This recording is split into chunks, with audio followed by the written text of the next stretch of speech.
Halo para pencari cuan, selamat welcome di channel Dapur Saham Indonesia. Channel yang akan membawa lo semua sadar akan kenyataan di bursa saham. Dalam video kali ini gue mau bahas salah satu saham fenomenal di Indonesia, Arto. PT Bank Jago Tbk per 27 Mei 2022 harganya sudah Rp8.775. Hari Jumat yang lalu Arto naik 14,33% dari harga Rp7.700 ke harga Rp8.775. Sejumlah berita menarik terkait Arto selama tahun 2022 ini antara lain: pertama, penjualan saham oleh GIC Singapura. Dana abadi atau Sovereign Wealth Fund asal Singapura, GIC Private Limited, mengurangi kepemilikan di PT Bank Jago Tbk dengan menjual sebanyak 2,07 juta sahamnya. Yang kedua, adanya kabar ekspansi bisnis Arto. Arto diberitakan akan bekerja sama dengan salah satu startup otomotif terbesar di Asia Tenggara. Bank Jago aktif melakukan kerjasama pembiayaan atau partnership lending dengan sejumlah fintech, lembaga keuangan, dan startup. Konon, bisnis model ini menyebabkan kredit Bank Jago melesat 376%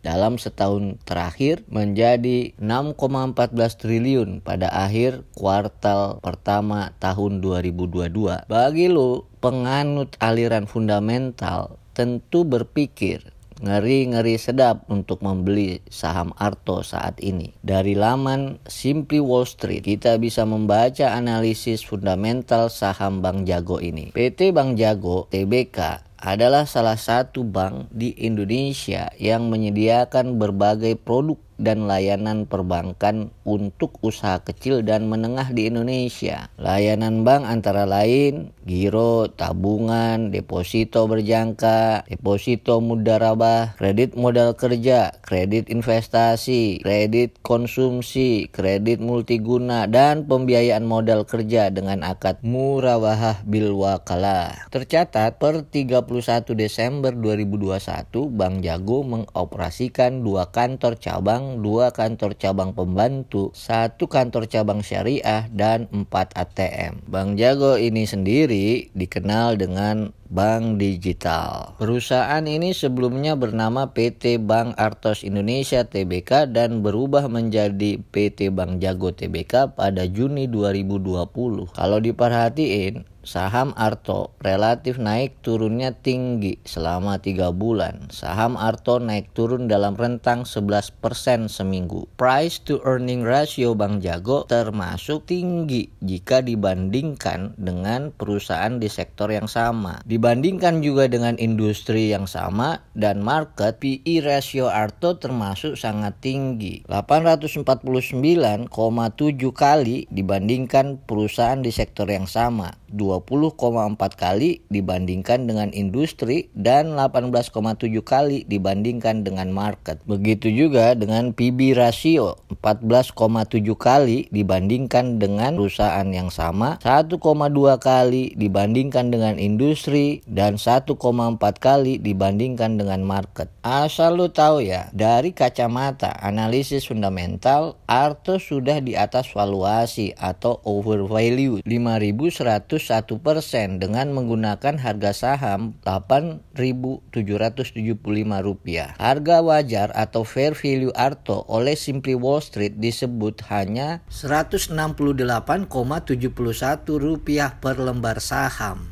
Jadi bagi lo yang belum punya saham Arto dan masuk ke saham ini, bisa dibilang lo penganut aliran investor tidur. Uang lo bukan lagi uang dingin tapi uang beku. Mengapa? Karena investor yang membeli saham ini akan berharap future growth, pertumbuhan Arto di masa depan lebih meningkat lagi. Arto mendapat penilaian baik dalam analisis lembaga keuangan, mendapat skor 5/6. Yang pertama, tingkat aset. Rasio aset terhadap ekuitas Arto 1,6 kali, bisa dibilang rendah.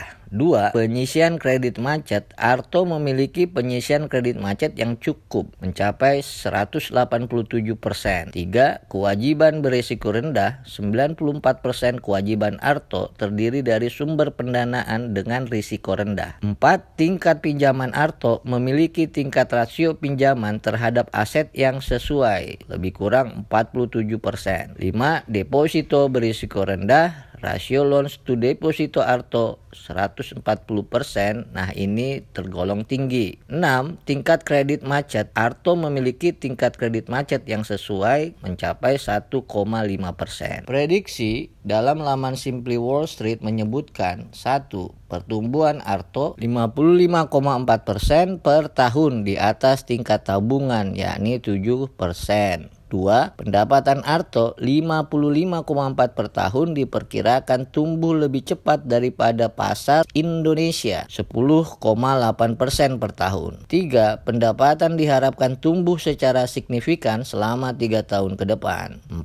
Pendapatan Arto 41,7% per tahun diperkirakan tumbuh lebih besar dari pasar Indonesia 11,2% per tahun. Dan yang kelima, pendapatan Arto 41,7% per tahun diperkirakan tumbuh lebih cepat dari 20% per tahun. Rata-rata pengurus perseroan punya pengalaman 8,3 tahun dalam dunia perbankan. Presiden Direktur Bank Jago Karim Indra Siregar berusia 56 tahun. Sudah menjabat sebagai CEO selama lebih 2 tahun sejak 18 Maret 2020. Karim Indra Gupta Siregar tamat dari ITB, Institut Teknologi Bandung. Memperoleh gelar sarjana teknik mesin di tahun 1990. Sebelumnya, Karim menjabat Direktur Teknologi Informasi di PT Bank BTPN Tbk. Sebelumnya dikenal dengan PT Bank Tabungan Pensiun Nasional Tbk. Karim pernah juga menjadi Executive Vice President, Head of Business Support Danamon Simpan Pinjam PT Bank Danamon Tbk dari tahun 2005 hingga 2008. Pernah menjabat Vice President Electronic Channel and Customer Loyalty Retail Banking PT Bank Mega Tbk dari tahun 2003 hingga 2005. Jumlah karyawan Bank Jago saat ini kurang lebih 450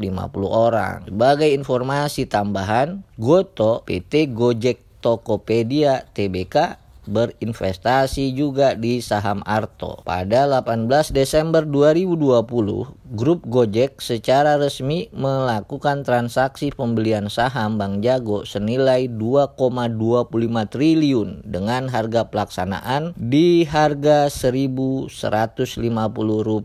Kala itu, dalam keterbukaan informasi di Bursa Efek Indonesia, melalui suratnya Direktur Utama PT Dompet Karya Anak Bangsa Andre Sulestyo menyampaikan pihaknya melakukan pembelian 1.956 miliar saham Arto.